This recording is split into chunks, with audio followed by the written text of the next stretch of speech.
Hey guys, welcome to my channel, and in this video I'm going to show you how to factory reset boAt Airdopes 163.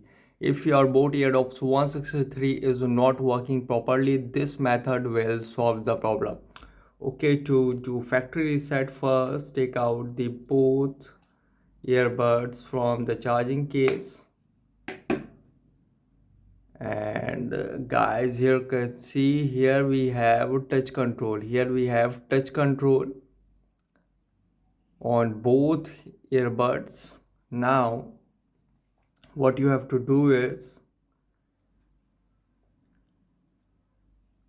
press and hold here for 5 seconds. So press it 1 2 3 4 5, and you can see red LED light start blinking. After it,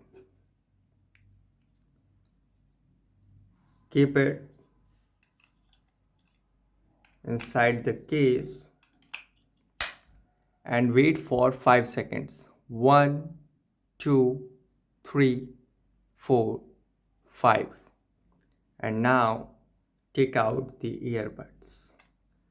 So now the boAt Airdopes 163 successfully factory reset. So guys, this is the method to do factory reset boAt Airdopes 163 easily. Guys, thanks for watching. If you have any query related to this video, let me know in comment section below.